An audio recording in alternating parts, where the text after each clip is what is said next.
Бидний хол дүр өмнө нь динийг лөө гэж хашгирахад өөрийн төр саднаа дахин харах юм гэж үнэхээр бодсноо тунхав. Гэвч харамсалтай нь дооны үйлдвэр үнэхээр мөксөн бололтой. Тэр мөчид Ван Академи амнасан аюулт тулгах үед Бурхтын оронд академиг хамгаалахаар Тэнгэрээс шорох хүзүүшин тэнгэршийн нөхөр бууж ирнэ гэсэн зөвнжийг хийв. Зөө дашгачаа буулхан газарт суухад өвөн тэдэнд лонд хүндэтгэл үзүүлж өвдөг сүгдэн мөрөх ёстой шишээ. Ван Вивэнд талархлаа илэрхийлж тэднийг аварсанд баярлалаа гэв. Зөө ярих шиг болж өөрийгөө Клак гэж танилцуулаад хаттай хийсэн амстай биелүүлэхээр эндэрснээ хийв. Клак даашгаараа биелүүлсэн тал өнөөдрөөс хишин тэдэнд дөрвөө боллоо гэж дүгнэв. Ван мөргөж Клакт амстай биелүүлсэн талархаж явах хооронд Дин Клак эмэгтэй хүн шиг сонсогдож байна гэд Бурхтыг эмэгтэй гэдэгт итгэж хэвшив. Марта түүнийг амаа татахыг шаардахад Клакинд зарим хүмүүс түүнийг ирсэн дуртай биш байх шиг байна хэмээн намандаа өгчлээ. Дин өөрийн тэнэг бүдүүжиг үгээрээ Клакийг гомдаачлаа гэж бодоход Марта ясандаа тэд өнгөрчээ. Хэрв энэ лөө орсуус ганцхан архирчдаар тэднийг диваажин дэлгэн гэж итгэв. Дин дэмий зүг ярьсандаа уучлалгүйж аярхан ярьсныг нь сонсогдно гэж сансангүй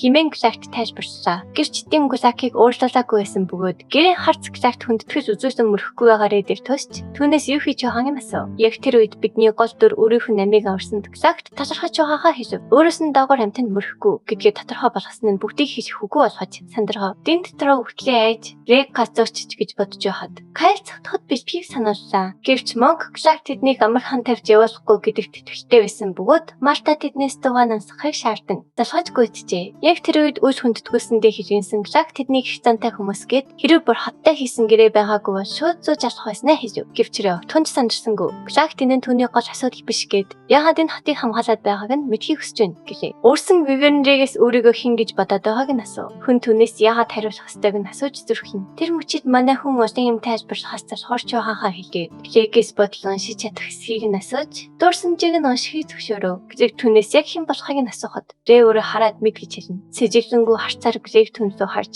толгой дээр нь гараа тавихыг тушаагаад Рэг биелүү нэвтрв. Грэггийн толгой дээр гараа тавихад тэр Рэг улаан луу байсан үеийн дурсамж руу хөтлөгдөж түүнийг хүн бож дахин төрснийг мэдэж авна. Грэг цочирт нүдээ нээж хэрхэн Рэг хүчрэхийг улаан луу байж таарах вэ хэмээн гайхшин. Манай хүн Грэгээс нууцыг нь хадгалахыг хүсэхэд Вайверн түнд бүхийж тэдний яриаг зөвхөн тэр хэмэдэр чадхтал санаа зовтгүй гэв. Одоо Грэг өмнөх бүдүүжиг зандаа хүчтэй өвчиж Рэг улаан луу байх үеийн нэр босгосон нэр дуудсан ч манай хүн тэр нэрээрээ дуудуулахаа болсон гээд Рэг гэж дуудахыг хүсэв. Үүний дараа Рэг түүнээс яагаад Ивери хотыг хамгаалаад байгааг нь асуув. Хотыг анх барьж байх үед буюу маш эртний явдал байсан гэдгийг Грэгтэй шүү. Тэр өдөр хот бусад араатнуудад дайрагдаж тэрээр хүн бэрцэн байжээ. Грэг хотын ойролцоо хуусан дээр унаж ари эдэн амьд голтой байв. Гэвч тэр үед нэгэн бурхан түүнийг олж ойн гүнд хэдэн зуун жил хотыг онцгой жимсийг авчирч өгчээ. Улаан лууны арьстай төстэй тэрхүү жимс амьдрыг нь уртсгсан бөгөөд хариуд нь Грэг бурханыг ясны дараа энэ хотыг хамгаалахаар амласан байна. Үүнийг харсан Гэри Грэгрээр бүхийхийг хараад нүдэндээ читвэрсэнгүү. Харин Сэлвэ түүнийг хийм хараагүй баталж Вайверн үнэхээр түнсөө бүхийлөө гэв. Энэ хооронд Марта мэж байхаж яагаад ийм зүйл болоод байна вэ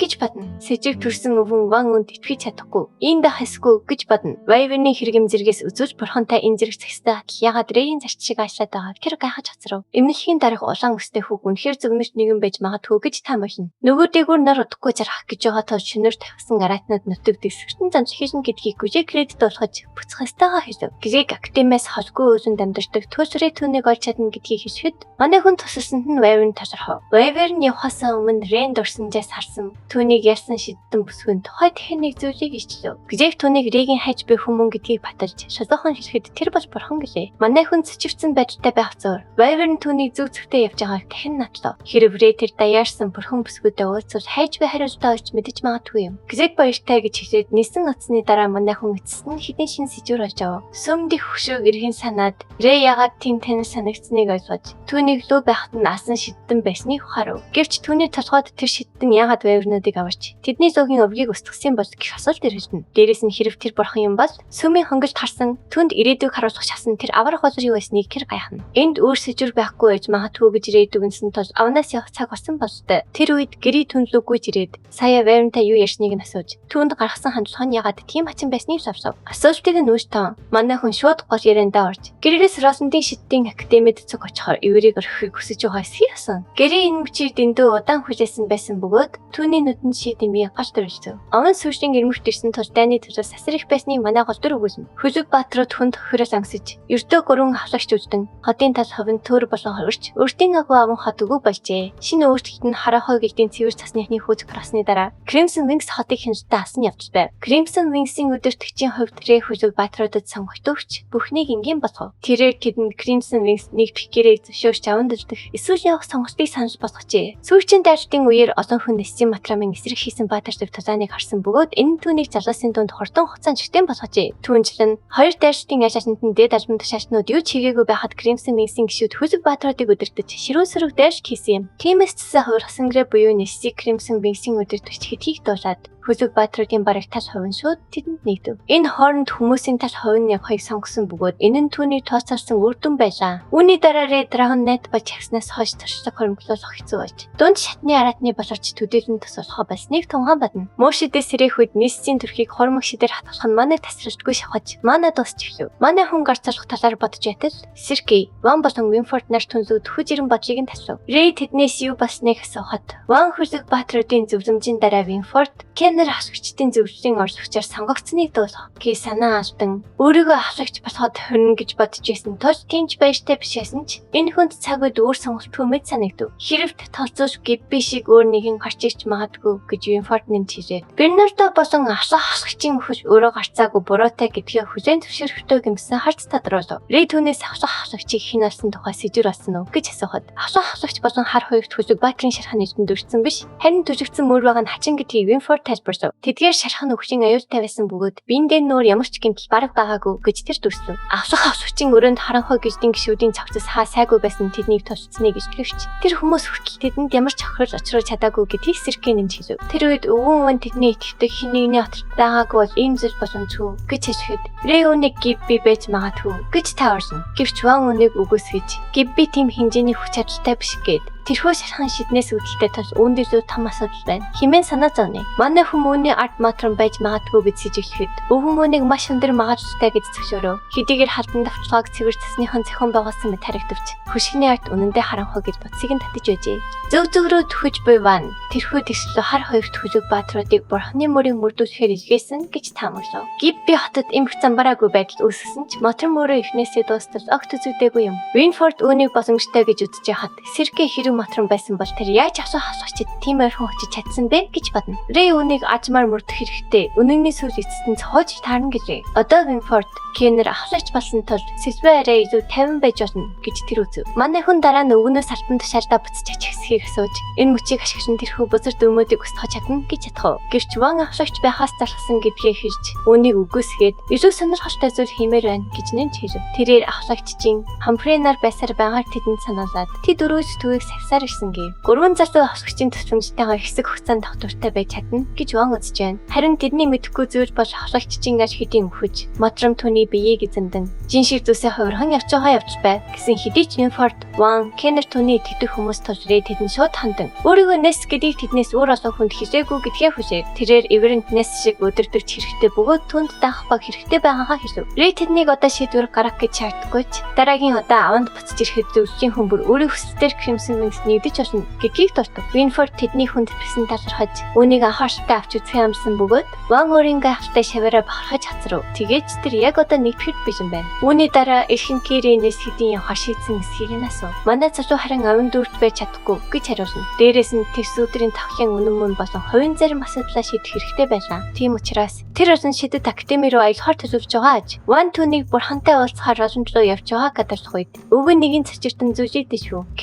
Winford хоёр авлагчид болсон тул эрт дээрээ хизээ нэгэн цагт үнийг мэдэх учраас Ван тэдэнд одоо хэлэхээ шийджээ. Өвгөн цааш нэхэн хүмүүс ролонд академийн бурхны тухай сонссон ч Эверет бас бурхны мөр байгааг цөөхөн хүн мэддэг гэв. Ван Рэй руу зааж түүнийг Эверигийн бурхантай хэдийн уулзсан гэдгийг хэлв. Мөн зүүн зөвнөгцөн хүний хорт тэр үлдсэн бурхантай уулзах ёстой ажээ. Үүнийг сонсоод Winford ролонд академийн бурхныг зүгээр л хасгарч гэж бодож яснаа хийж сандрах бөгөөд эрхэмгийн хоёр бурхан байдаг эсхийг гайхан асууна. Гэвч Ван аван болон ролонд академийн бурхад хоёулаа бодтой бөгөөд үүнээс гадна энд дэжид 3 дахь бурхан байдаг. Гэх гинтийн нэрвэжтэй гисчснээр бүх зүйл олон бүрхэг болов. Энэ нь яг ч цэжмэх тэнгэрт аянг буух шиг гинтийн зүйл байлаа. Энэхүү ухаан алтан мэрэгж тэднийг ангашгаж тэдний бурхан цар ганц биш гэдгийг хэлв. Тэгчээр барагдсан Рэ вангаас 3 дахь нь хаан дагаа гэсэн хот. Өвгөн түүний буяар түүхий хийхин дуустал сонсгив. Түүхэн тэмдэглэлээс үзвэл энэ нь бурхад хаан тосын армиг удирдах чөлөөнүүдийг дасны дараа болсон явдал байв. Дайн дууснаас олон жилийн дараа бурхан ирээдүйн хойчид амшиг нүүрсэж дэлхий сүрнэ гэж зөвнжээ. Үүнийг шийдэхийн тулд тэр хүчээ 3 хуваасан бөгөөд хэрв нэг өдөр бурханы хүчээс төлөвлөсөн хэсэг нь хүн төрөлхтний сөрөг давталхааг удирдах хөдөлгөөр болох ёстой байв. Түүнчлэн бурханы хүчийг 3 болоор эрдэнд шингээж нэгийг нээвэрийн газар доор хасаа бэрэнтэд үлдээж нөгөө хоёрын шидэнгүүдийн нийслэл орсон тодлоо тэрвэрчээ. Тэр үед луунуудын аюул занс хийжж бүрэн ярьсан байлаа. Хүн төрөлхтний нийгэм орхитой хөрөв алсуур хаанд ус хуваагдаагүй байсан бөгөөд Эвери хотын хүчиг батлууд дийцгүй байв. Эх газрын нөгөө талд Рожен хотод тоодогдшгүй олон хүчрэх шидэнгүүд цуужирч энэ хоёр газарт хамгаалагдсан бурхан бараг л аюулгүй байв. Гэвч тээврийн флот далайд хүчтэй шорогтой толгорч нэг тээврийн хүчиг болор эрдний хамт талаан гүндчихснээр гинтийн зүйл болов. Тодруулж хэлбэл энэ нь байгалийн хүч байлаа. Хүмүүс өөрсдийгөө бүхнийг чадагч гэж бодох болгонд байгалийн хүч тэдэнд ямар өчүүхэн бэ гэдгийг нь сануулдаг. Үүнийг сонсоод Винфорд сандран 3 дахь бурхан далайд живч юм уу гэж хэлсэн. Харин өвгөн ван үнээс цааш өөр зүүж байгаа тул төр хүлээхийг түүнээс хүсв. Тухайн үеийн удирдагч бусдад тийж хэлсэн бөгөөд 100 жил өнгөрөхөд дэд төсний цөөн хэдэн хүнээс бусд нь 3 дахь бурханы оршин тогтнолыг мэддэггүй байсныг ван илчилв. Гэвч энэ нь маш чухал асуудал байсан тул ахлах халагч нууцаар ойролцох флотуудыг дайчлан эрен хайж харгаж авчээ. Эрен хайж гаргасны дараа сэжиг авахлахгүй тулд 3 дахь болрыг усан зам ихтэй хөл хөдөлгөөн ихтэй хождооны бүсэд байрлуулсан байна. Яг тэр мөчид тэд бүүдийг ухаарч Винфорд маш их цочирдон 3 дахь бурхан хождооны хот Кэлбэрт байгааг мэдв. Лэж бас Кэлбэргийн тухай сонсоод гайхаж хацрав. Үүний дараа Эшимки Кэлбэрг хотын томоохон хотуудын хооронд голцон дээр байршдаг. Усан зам өндөр хүрсэн хождоо хийхэд хөрөмжтэй газар гэдгийг тайлбарсан. Энэ бол хождоо шидийн зангилаа газар юм. Жигүүржингийн цаванд хамгаалалт хэрэгтэй байдаг тул тэндад явж хавьчдын даас хоргүйцдэг шагналын танхим байдаг бөгөөд осон гэлдүүдийг татдаг холимог газар аж. Винфорд бурхныг энд байрлуулсан гэдэгт итгэж чадахгүй хിവэр байгаач. Энэ хотроос нь шидэт академи орох замд байдаг. Тулсрээ тэнд саадах хэрэгтэй гэж үзв. Өвгөн ван бас Ред 10 гаруй жилийн өмнө бурхны зэнзэгэнс гарч ирснээс хойш улаан өстэй хүүхэд дэлхийн сүрлээс орох тэдний найдвар болсон гэдгийг хэлв. Тэгээд зөгнөвцөн хүүхэд цаг нь болохоор 3 бурхантай уулзаж тэд түүнд шинэ өдөртөмж өгнө гэдгийг тодорхой болгов. Нүдрага зангидэнрээ инээдэ дэлхийг аврахыг хүсэхгүй байгаахаа хэлв. Гэхдээ сүүдрийг өсгөх нь гарцаагүй хийх ёстой зүйл юм. Хэрв бурхан түүнд тусалж чадвал тэр уулзахад бэлэн байна. Сэтгэлийн гүндээ маш залуу бас яагаад өөрийнх нь хог тавьсан ийм байгааг мэдхийг хүсэж байлаа. Шөнө хошигчдын өрөөнд Сильвэрийн новеныг орхиж явахаар төлөвлөж байгааг мэдээд сандарч эхлэв. Манай залуу хийх зүйл их байгаа тул энэ дүүрт үлдэхгүй гэж өөрийгөө зөвтгөн. Гэвч Сильвэ тэд дөнгөж сая тулдаж дууссан бөгөөд Эверет түүний удирдлага хэрэгтэй байгааг ойлгохыг хичээнэ. Тэр үед Рэ өөрийн хөрөх хур чадвараа ашиглана. Эверет тэр биш, харин хүрэн жигүүрийг өдөрт нэс хэрэгтэй гэж хэлв. Өөрийгөө нэс гэдгийг ярьчихсан манай хүү одоо Сильвэ ахлагч төдийгүй хүрэн жигүүрийн гишүүн болсон тул түнд илүү их хариуцлага хүлээх цаг болсон гээ. Түүний нууцыг мэдсэн Сильвэ сэтгэл маш их хөдөлж Рэ үнийг нуужсандаа хүлцэл өчиж түүний нөхцөл байдлыг ойлгох нь гэж найдаж байгаагаа хэлв. Сильвэ нэг алхам ойртон түүнийг тэрэн авч түүнийг ойлгож байгаагаа болон энэ бүхнийг ганцаараа туулах ямар хэцүү байсныг мэдчихээн гэв. Харцанд нь өвдөлт тодорсон манай залуу ганцаараа байгаа сарцсан гэдгийг хэлээд зүудэртээ хийхдээ нүдэхгүй дуусна гэж найдаж байгаагаа хэлв. Түүнийг зөксөж чадахгүйгээ мэдсэн Сильвэр олон академи орох аялалын хазамд Кэлбэрт хитрхи удаан саадахгүй байхыг амлалав. Дараа нь тэр Кэлбэр хотын ойролцоо олон хүн нас барсан тухай мэдээг дөнгөж сая хүлээн авснаа хэлээд шагналын танхимаас хотыг ч устгах чадвартай зууны ясан алхах гихцээсэн тэнд гарч ирсэн тул хамгийн дээд хэмжээний шагналын зар харсныг дуулав. Рэ үүнийг сонсонгуудаа нүдэнд нь айдас цохолцов. Дараагийн хэсэгт нэгэн үзэгчэнтэй өдөр Рэ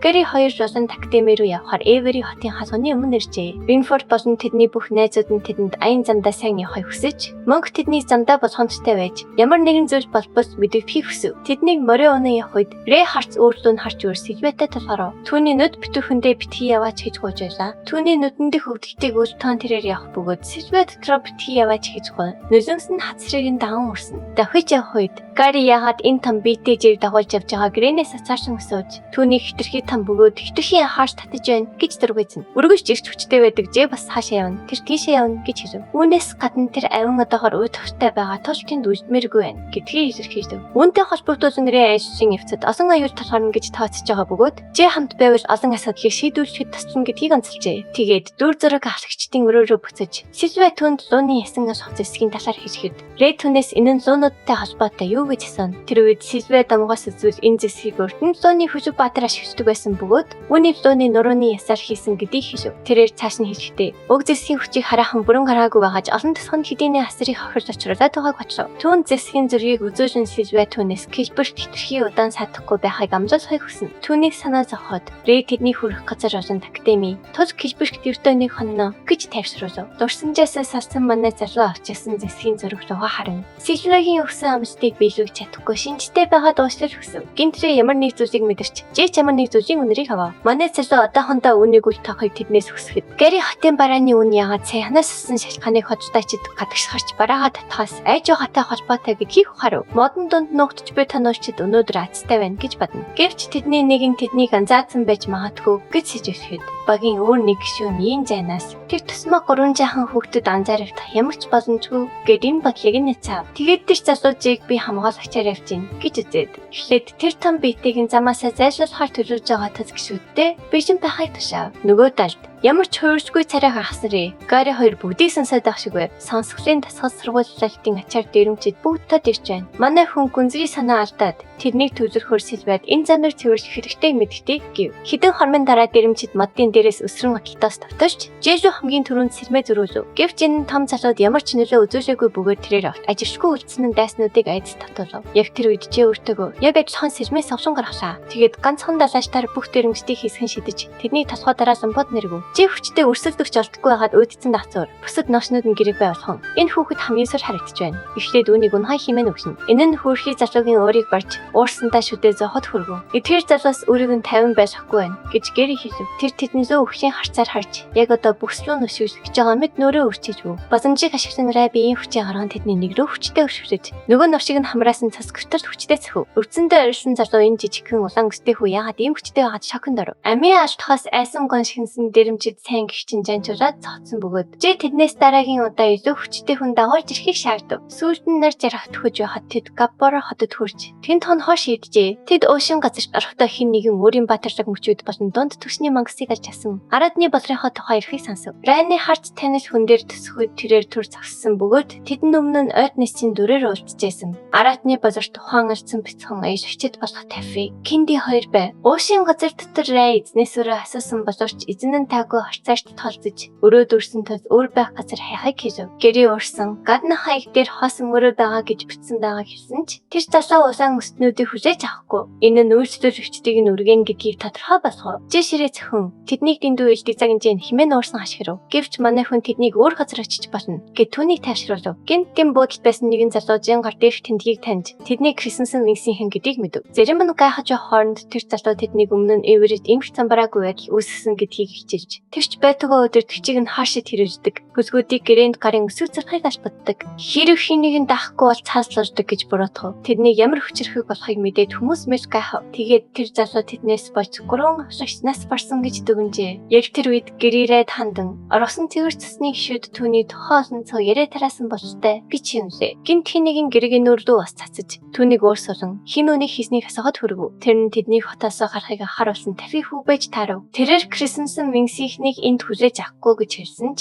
Кинди түүнээс тэднийг өдөхгүй байхаггүй. Түүнийг нэлээд зөрөгтэйг нь хүлээн зөвшөөрч Гэри түүнийг харамсах болно гэж сүрдөөв. Гэрч тафи бие тоож тэд өөрсдөс нь нэг их хамт харагдахгүй байгаа тул тэднээс айх хэрэггүй гэж хэлв. Гэри маш их уурсан тул Рай тэднийг явахыг шаардаж хүүхдүүдийг тоохгүй байхыг хэллээ. Гэвч тэднийг явах гэж яхад Уушин газарт хэдэн навчнуудтай таарсан бөгөөд Рэй болон түүний хоёр найзыг таньсан залуу дарагтаа түүнийг хилжсэн хүмүүс эд мөн гэдгийг доосгов. Үүдэн шүтгүү бас хүүхдүүдийн талд орж багийнхан нь 3 хүүхдэд задуулаад дараа нь өөрт нь ирж хомдолж байгаа нь готон шиг гэв. Нөгөө тал буудлын ажилтан өчтөд төлсөн гэж зүтгэн мөнгө төлөхөөс татгалзаж буй үйлчлүүлэгчийг хандлан ажиллахыг шаардна. Гэвч ажилтан түүн рүү орж тэр нь өчигдрийнх байсныг сануулад энэ бол ердөө нэг мөнгөн зоос тол төлөхөд өгчихгүй гэж хэлв. Үүний дараа үйлчлүүлэгч зооснуудыг хувинлоо шидэв. Үүний дараа бас хүмүүсийнхээ өмнөөс Рэгээс төвөг утсанд хүлцэж очив. Үл ойлголцлыг арилгаж шүдгүү залуу шууд гол яриандаа орж өөрийнх нь хамгаалж үнэтэй биш гэдгийг хэлв. Энэ бол ертөнийг мөнгөн зос бөгөөд тэрээр габар хотод тэдэнд хэн ч гар хүрэхгүй гэдгийг батж байна. Төжөөс залуу ярихын тасарч том ах тэднийг ингээд явуулах гэж байгаа юм уу гэж асуухад түүний нэг нөхөр нь түүнээс дөөгүй байж зөвхөн түүнийг сонсохыг шаардсан.